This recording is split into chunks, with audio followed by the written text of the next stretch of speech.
Kaya daw, laging wala si Pulong sa Congress. Kaya hindi niya nakita na may consultation, ginusto ng majority. Kaya hindi nakita ni Pulong.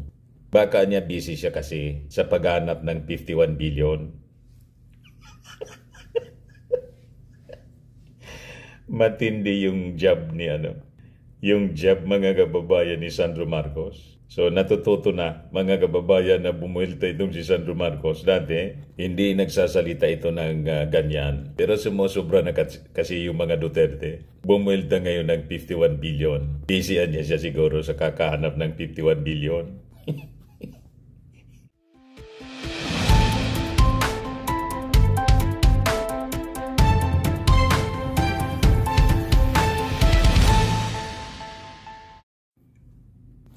Hello po mga kababayan, si Dante Maravillas, Bicolano vlogger, broadcast journalist from Albay. Sinupalpal mga kababayan ni House Majority Floor Leader Sandro Marcos si Pulong Duterte. Kasi sabi ni Pulong, ang pumili daw kay bagong speaker Bojidi na ipinalit kay Speaker Martin Romualdez na nag-resign. Ang pumili daw si Sandro man lang. Sabi ni Sandro Marcos, bagay style niya yan. Bagay style niya yan. Nung anak siya ng Pangulo. Na yung anak ng Pangulo, ang siyang nagdidikta kung sino dapat maging speaker. Unang-una, alangan man siya ang gawing speaker. Di ba? Ang Speaker of the House, mga kababayan, pinipili ng majority. At usually, kung sino yung pinaboran ng ating Pangulong Bongbong Marcos or any president for that matter, kung sino yung favored niya na maging speaker, yun ang uupong speaker. Nangyari yan sa lahat ng administrasyon. Kaya nga nung administrasyon, mga kababayan, ng kanyang tatay ni Digong, kung sino din ang binasbasan ni Digong, siya magiging speaker. Alangan man, gawin mong speaker, kaaway mo. Barkada niya ni Romualdez. Alaman, ilagay ni Speaker Martin. Kung baga may influensya si Speaker Martin. Alangan man Duterte. O kalyado ni Digong. Siyempre yung kalyado nila. That is normal. Talagang mga taong ito. Ako ba, halimbawa ako ang presidente, ilalagay kong speaker, kaaway ko. Anong mangyayari niyan sa aking mga legislative agenda? Halimbawa, baliktarin natin. Duterte yung presidente. Halimbawa, si Sara naging presidente. Alangan man si Sandro ang speaker or si Martin. Siyempre, pipili sila ng tao nila. So, pag sa kanila, pipili sila ng tao nila. Ilalagay sa posisyon okay sa kanila. Pero yung Marcos, pag pumili ng mga kalyado, barkada, ilagay bilang speaker, galit sila. Kasi barkada, alangan mang kaaway. Walang natapos na trabaho, pagkaaway. Ganun po ang politika. Kung sino yung kapartido, yun ang ilalagay. Buti nga sa ating Pangulong Bongbong Marcos, kahit mga dilawan, nilagay niya sa posisyon. Tulad ni Recto. Ngayon, barkada na ni President Bongbong Marcos, si Kiko Pangilinan. Walang politika sa ating Pangulo. Pero pagdating po sa legislative agenda, importanteng kaalyado. At yun ang mga ginagawa ng lahat ng Pangulo. Hindi man yan unique sa ating Pangulong Bongbong Marcos. Try ninyo na bumalik sa poder. Pagkatapos si Sandro gawin ninyong speaker.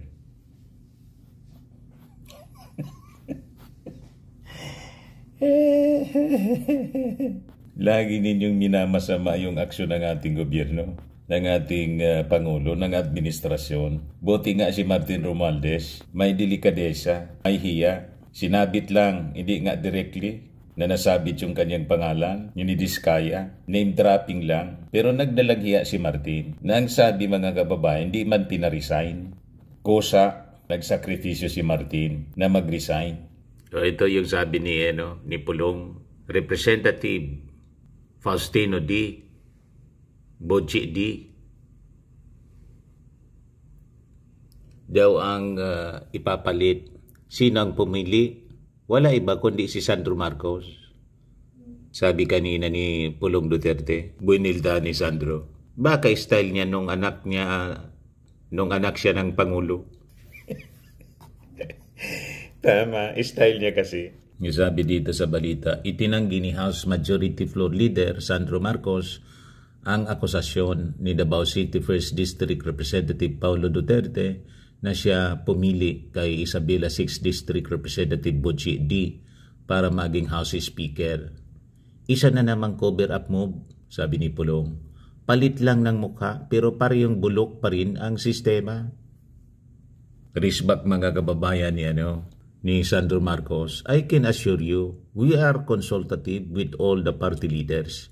Pwede ninyo silang tanungin kung nagpakita sana si Congressman Pulong dito sa trabaho sa sesyon, baka makikita rin niya. But I'm sure he is busy looking for the 51 billion pesos patutsada ni Sandro Marcos. Kaya daw laging wala si Pulong sa Congress, kaya hindi niya nakita na may consultation, ginustong ng majority. Kaya hindi nakita ni Pulong, baka niya busy siya kasi sa paghanap ng 51 billion. Matindi yung job ni yung job mga kababayan ni Sandro Marcos. So natututo na mga kababayan na bumuelta itong si Sandro Marcos. Dati, hindi nagsasalita ito ng ganyan. Pero sumusobra na kasi yung mga Duterte. Bumuelta ngayon ng 51 billion. Busyan niya siya siguro sa kakahanap ng 51 billion. Nawawala yung 51 billion kasi mga kababayan na pork barrel ni Pulong kasi despite the 51 billion na inubos sa kanyang distrito, lagi pa rin bumabaha sa Davao. O diba? May demokrasya sa Kongres sa pagpipili ng magiging leader. Yung in-endorse ni Speaker Martin. In-endorse siya ni Speaker Martin. Sabi ni Deputy Speaker Ronaldo Puno, interview kanina. O yan landslide po, 253 votes yung nakuha. Kaya si Congressmio Kiko Barsaga nag-abstain na lang kasi gusto rin siya tumakbo pagka-speaker. Sabi niya mismo sa kanyang interview, mayroon na daw siyang isa o dalawa na boboto. Tatakbo kang speaker, ang supporter mo, isa dalawa. Anong klase? Nag-abstain na lang po. Ito yung banat, buwelta ni Sandro. Pulong Duterte, cover-up move na naman daw po. Itong pag-resign ni Speaker, tapos kayo po pumilit kay Boji. Naku ma'am, baka style niya yun nung anak siya ng Pangulo. Pero I can assure you that we are consultative with all the party leaders. Pwede mo silang tanungin. We met for plenty of weeks. Kung nagpakita sana si Kong Pulong dito sa trabaho at sa session, baka makikita din niya. But I'm sure he's busy looking for the 51 billion that was spent in his district. Kung nandito niya siya, sana nakita niya kung paano pinili yung magiging speaker. Ulitin natin kasi magandang pakinggan. Masayang pakinggan po. Pulong Duterte, cover-up move na naman daw po. Itong pag-resign ni Speaker, tapos kayo po pumilit kay Boji. Naku ma'am, baka style niya yun nung anak siya ng Pangulo. Pero I can assure you that we are consultative with all the party leaders. Pwede mo silang tanungin. We met for plenty of weeks. Kung nagpakita sana si Kong Pulong dito sa trabaho at sa session, baka makikita din niya. But I'm sure he's busy looking for the 51 billion that was spent in his district. Bullseye? Sapul na sapul mga kababayan si Pulo sa kanyang pagmumuka. Kung sa boxing mga kababayan, knockout. Isinampal ni Sandro Marcos sa pagmumuka ni Pulong.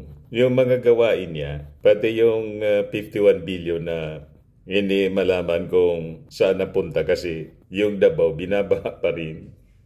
Kung paano inubos yun.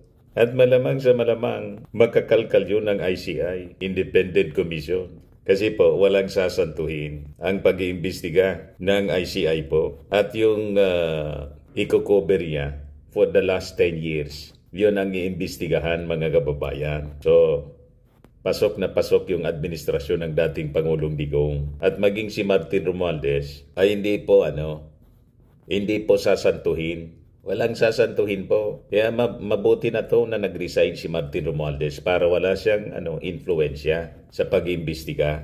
Tama po? At sabi ni Sandro, hindi iniling ng ating Pangulo na mag-resign si Romualdez. The Speaker asked for a meeting with the President and he gave his resignation and said that it was an honor to work with him and that he was stepping down to ensure the independence of the Independent Commission and to protect the institution, for people not to say that he was using his influence to influence the ICI. But he was not asked to resign. I'm sorry? The President did not ask the House Speaker No, he to offered resign. to step down. Voluntary, mga kababayan, yung pag-resign. Kahit gusto, kahit ayaw ng mga congressmen na mag-resign siya, the majority. Pero pinili ni Speaker Martin na mag-resign. Yung una nga po, maglilib lang sana. Yun ang pino-float na mga kwento. Pero pinili ni Martin na mag-resign para wala nang masabi. Di ba? At hindi siya pinagsabihan. Sabi mismo ni Sandro, hindi siya pinagsabihan ng ating Pangulong Bongbong Marcos na mag-resign, pero pinili niyang mag-resign. Siyan po ang sinasabi nga po natin na display of delikadesa ng hiya. Na-mention lang yung pangalan ni Martin. Hindi man directly link sa flood control scam. Alamang name dropping lang. Pero pinili ni Martin na mag-resign. Pero yung isa dyan, na-impeach na lahat, kapitoko pa rin. Ayaw mag-resign. Na-impeach na, ayaw pang mag-resign. Worse, gusto pang magpresidente. At ayaw nang hintayin pa ang 2028. Talagang inapoint na niya yung sarili niya as designated survivor. Pumunta nga sa Senado. Akala ko, i-declare ng Pangulo. Yan biglang sumugod sa Senado. Sumalubong agad naman si Amy Marcos, si Bongo at saka si Bato. Kaya sabi ko, baka i-proclaim ng bagong Pangulo. Ganon mga kababayan. Yung sabi ng mga nag-react, take over saan? Sa impyerno? Sabi ni Oscar Bangasan, ayan na ang BP. Sabi ni Alicia Lick, yak! Sabi ni B, ay! Sabi ni Florante, nangarap ang bruha. Si Condrado, sabi ni Condrado, take off kalahati na lang katawan, lipad yan. Sabi ni Rino Rivera, the worst Philippine BP ever. Sabi ni Bernard Gisoltura, Walancho, ang lakas ng loob tumakbo sa pagkapangulo sa 2028 election. Saksaka naman ang ubob. Piatos. Sabi ni Il Lorenzo, susunod na ba siya? Si Kong Martin nag-resign for delikadesa. Kailan kaya si BP? Sabi ni Teresa Cobinar, pwede po. Ano dahilan at pupunta siya sa Senado? Chin-up pa. Parang nakakasiguro na. Malamang. Yun daw ang gagawin nila sa September 2021. Kaya lang malabo. Yung mga magrarally sa September 2021 po, suportado ng ating Pangulo. Kasi laban yun sa korupsyon. Di ba? Yung ating Pangulo mismo, yung nanguna sa pag-expose ng korupsyon. Kaya nga ito nga, biglang nag-imbestiga yung Senado, tapos yung Kongreso. Kaya lang yung ating Pangulo hindi kontento. Binuo niya mga kababayan yung ICI. Di ba?